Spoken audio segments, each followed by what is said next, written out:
US inflation was stronger than expected in February, but stock markets are shrugging it off. India's CPI was held up by food price inflation. Australia's businesses see price rises and consumers are feeling better. And in New Zealand, retail spending via cards dropped. That's coming up in our 5 Things in 5 Minutes. And then, in our bonus deep dive interview, ANZ Chief Economist for Greater China Raymond Yeung explains how China's property supply is running well ahead of demand, with 3.5 years worth of unsold residential property piling up. Biggest worry for us is that more supply will be coming at the same time. Demand side continue to be weak, and this is what we call the supply-demand imbalance. It's currently still existing in China. But first, in 5 and 5 with ANZ, markets are largely shrugging off slightly stronger than expected core US inflation data overnight. The S&P 500 was up about 0.5% at 5 a.m. Sydney-Melbourne time. Stocks generally fall when interest rates stay high for longer. And Treasury yields rose 6 basis points after those figures, which showed core CPI, rose 0.4% in February from January. That was above the 0.3 expected and boosted annual core inflation to 3.8%. With those high bond yields, the US dollar rose, so the Aussie fell about 0.3% to 65.97 US cents as of 5 a.m, with the Kiwi down to 0.4% at 61.45 US cents. ANZ's head of G3 Economics, Brian Martin, says US core inflation is still being driven by strong services inflation. There is definitely some element of stickiness that you can see in the prices, but maybe not as stubbornly sticky as some had feared. For me, we had anticipated that we were going to get a hump in the inflation data early this year, mainly because at the start of the year you often get firms increasing their prices. And I think that's exactly what's going on. For me, the true litmus test now comes from the March data. We're now expecting the March data to fall back to much more normalised levels of around 0.2% on a core basis. And if that is the case, then I think the Fed would be quite happy and proceed carefully towards cutting interest rates. Number 2. Meanwhile, retail inflation in India came in at 5.09% in February, flat from January. However, it was marginally above the consensus forecast. ANZ economist Diraj Nim says core inflation fell to about 3.4% annually, but it was food price inflation, which remains elevated at 7.7%.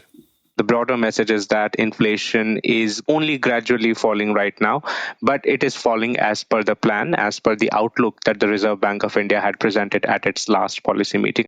Number 3. In Australia, business conditions rose in February as trading conditions and profitability improved, although the headline NAB business confidence measure fell a bit. ANZ economist Maddie Dunk says the RBA will be watching how businesses' inflation expectations are rising. Quarterly product price growth rose to 1.3% in February from 1.1% in January. The RBA will be aware of it because it does suggest that that pathway back to target isn't necessarily going to be linear. It suggests that there is still demand out there because businesses aren't going to be passing on costs if they don't think consumers are willing to pay them. Number 4. Also in Australia, the ANZ Roy Morgan Consumer Confidence Survey rose slightly last week. ANZ senior economist Adelaide Timbrell says there was a jump in future financial conditions, with more people feeling positive than negative for the first time since January 2023.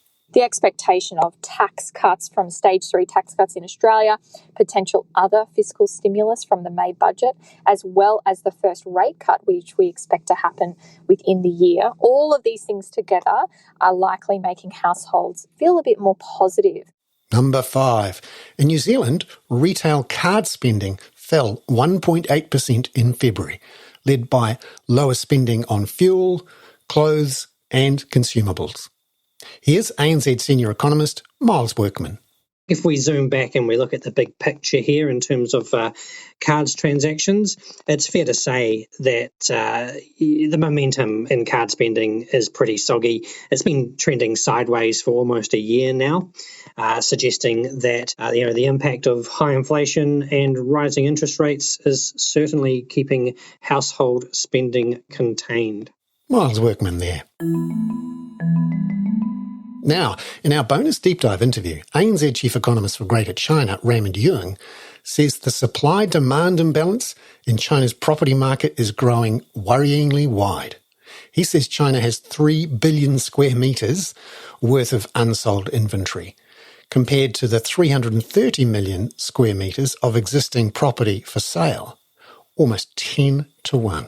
They know a lot of supply will be coming and they have to do it. First of all, this is a sort of Chinese characteristics in the sense that when the project started, developers and builders have already received the deposit from the buyers.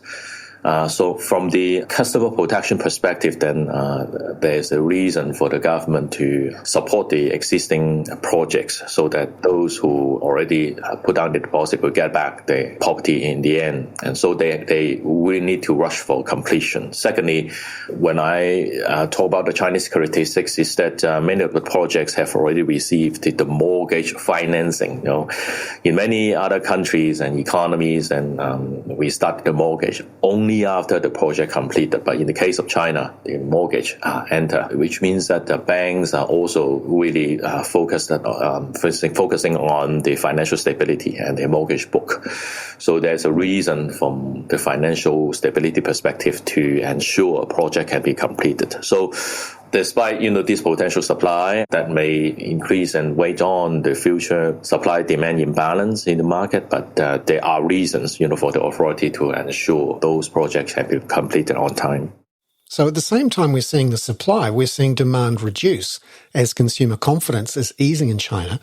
What is happening around property demand, and is that going to pick up again? Last year, the property sales in total, in terms of residential properties floor space, dropped by 17%. It's basically even 61% lower than the peak in 2021. And the drop of sales versus, the rise of inventory is alarming because we usually express the property cycle in terms of how long it takes to digest all the existing inventory by looking at the inventory to sales ratio, and it's now risen to 3.6 years versus perhaps the peak back in 2015 is around 2.3 years. So it's basically 50% higher or more higher than the previous property downturn back in 2015. So more worrying is that we see no sign of dropping because sales continue to be very weak by looking at the January and February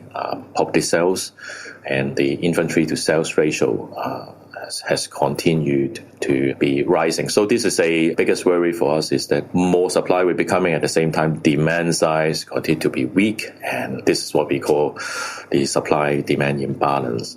It's currently still existing in China. Raymond Yeung there. I'm Bernard Hickey. That was 5 and 5 with ANZ for Wednesday, March the 13th. Catch you tomorrow with a more in-depth look at what actually happened in China's National People's Congress and what it means for China's property market.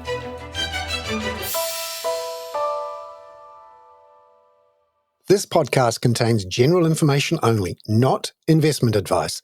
You should obtain advice for your personal circumstances before making any investment decisions.